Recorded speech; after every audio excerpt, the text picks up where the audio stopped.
Hi, and welcome to Spooky Hours. My name's David Saunderson, and today we're talking to Martin R. Shaw, who is a young blogger from near Glasgow who's got a great YouTube site called Unexplained Scotland. How are you, Martin? Hey, I'm good. How are you? Yeah, I'm very well, thank you. We've seen your channel, and it's really grown over the last couple of months since lockdown. We just wanted to have a chat with you because there's a lot of fun in there, a bit of comedy. You know, it's serious, but not too serious. What got you started making Unexplained Scotland? I was just looking for something to do around the start of lockdown, and I knew all these stories, and I thought, people had done them, but they hadn't really done them with, a bit of humor in them. So I thought I'd tell the stories and maybe add a couple of jokes and put in some funny edits, and people seem to like it. People seem to get a bit of a laugh out of it, and learn a bit about the stories as well, which I think is really good. So what is your what kind of stories do you like? They seem to be sort of like UFOs or cryptids and stuff like that. What's the sort of your idea behind it? Is it more the sort of Fortean type stuff, or are you planning to do ghosts? What's your plans for the future? Anything that's just really weird, I think. I think the weirder the better. The Okay. Stranger, like the Gurning Man, I think was great. Bonnie Bridge and Zalus, of course, intergalactic messengers. Anything that's just, a little bit out of the ordinary, even in the world of ufology, stuff like that, I think is definitely worth a video. Okay. Can you maybe bring us back to, when you first sort of like how long have you been interested in this? How did you get involved in, UFOs and, strange things? Probably just when I was really young, my dad would always put on, the documentaries or the one-off specials on hauntings and UFO encounters, stuff like that. And then obviously I got into stuff like the X-Files and just kept watching that kind of stuff as I got older. And yeah, it's just been like a lifelong interest. Okay. And was there any ones that particularly influenced you? Can you remember? I think the Livingston encounter was a really good one with Robert Taylor when he was in Deckham Law and was attacked by the two little balls that fell out of a craft. And it's well world famous now, one of the most famous UFO encounters ever. I think that was the big one, especially when I visited the place. I thought that was really cool. So you've been to some of these places that you've visited? Oh, sorry, not visited. You've visited. Have you visited some of these places that you've done?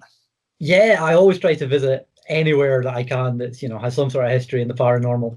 Okay. And I mean, obviously, there's quite a lot of good places around there. Can you maybe tell us some of your favourite places you've been to in Scotland that have got a bit of a spooky tint to them?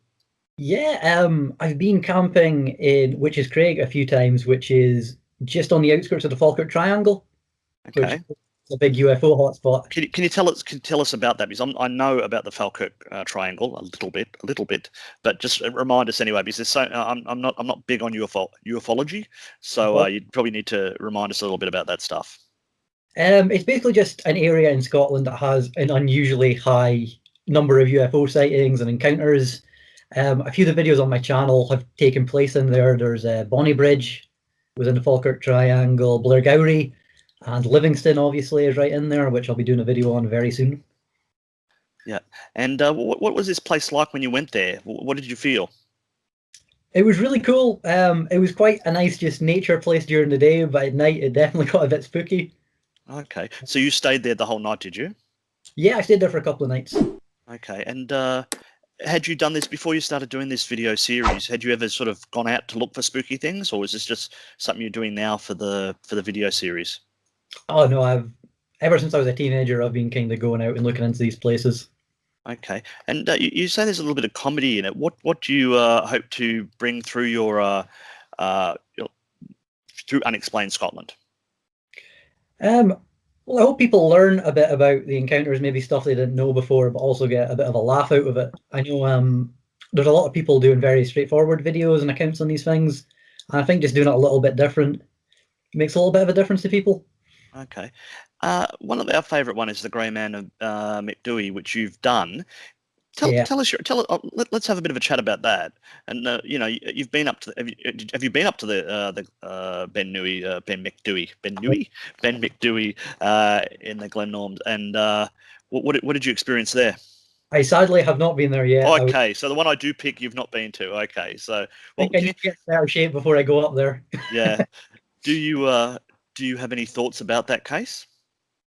Um, I go through some of the theories in it, and I think some of the more rational explanations can definitely explain some of it.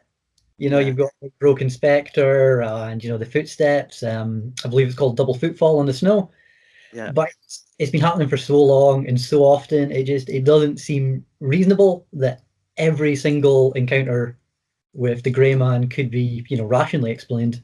Yeah. Yeah. So, I mean, have you got thoughts about other places you'd like to go to? Like, obviously, that's on your list because you've already done a video about that. Are there other places in Scotland that you're planning to do? I was gonna go to Boleskine, of course, Alistair Crowley's Yep. old house Yep. before lockdown started, but I've kind of had to put that off. So I'm hoping next year I can go up there and maybe have a little look around. Yeah. Now you're based in Nielsen, near Glasgow. Is there many weird things around there? Glasgow has the Gurning Man. Yep. It has the necropolis, obviously, which is just a great graveyard to walk It's through. awesome. Yep. I was going to do a video in the future on ley lines in Glasgow, which seems to have a lot of kind of strange things happening along them, which is pretty common with any ley line. So, I mean, we talked about this. You said you're influenced by, your dad putting on TV shows and watching the X Files and all really cool stuff like that. Did you actually ever have any, experiences though when you were young? A lot of people, that are into this field sort of, talk about when they were kids that they saw weird things. Has that ever happened to you? Yeah, when I was really young, I had a couple of experiences that kind of stick with me. I think the first one must have been when I was maybe 5 or 6. I was running up the stairs in the home I grew up in. I think my mum was in one of the upstairs bedrooms. But when I was running up the stairs, I suddenly got the impression I needed to stop and look around. So I turned around and I saw this like solid black figure Mm, like coming up the stairs after me. And it was like just solid black. And I okay. just got the impression that I needed to run as fast Wasn't as the I dog? Wasn't the dog? Was it or anything like that? Or could. Dog. no? So I ran all the way up, and I told my mom about it, and she was a bit like, "Oh, you're probably just seeing things." It was only years later when I was researching stuff that I learned about, the shadow person phenomenon, Okay. and I just thought that was exactly what I saw. Okay. And did you That investigate that house at all? Do you know what that why there would be a shadow person or something in that property? Well, my mum has always said she's seen like a cloaked figure in the house a few times, and it's something I've kind of caught glimpses of. And we live across from an old church. Okay. So I think the theory kind of is that maybe where our house was once on the grounds of it.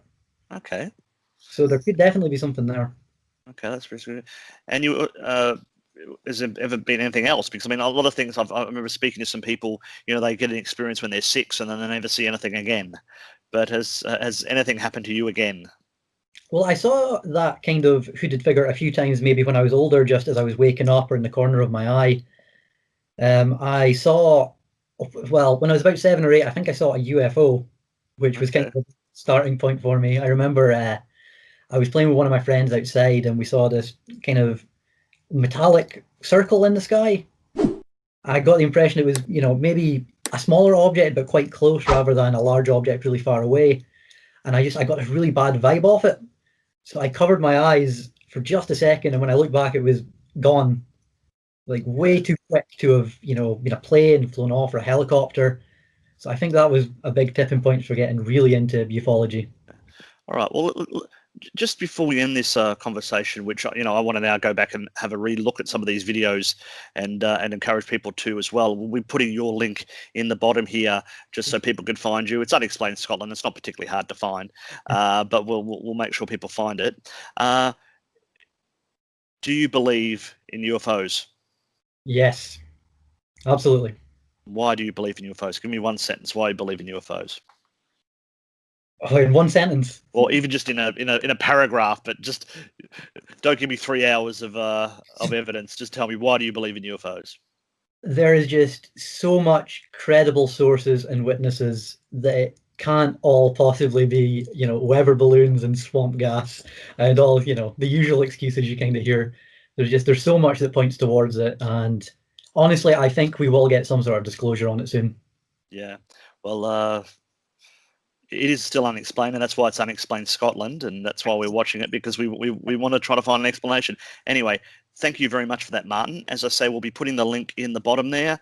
Good luck with your next video. You said you're doing Livingston, doing more UFOs. Hopefully you can do some ghosties at some stage. I see there's a distinct lack of ghosties there, but there'll be plenty of ghosty stuff here on the Spooky Isles for people if they need that. And we'll talk to you, and you have a happy Halloween. Oh, you too, man. I'll see you All later. right, see you. Bye-bye.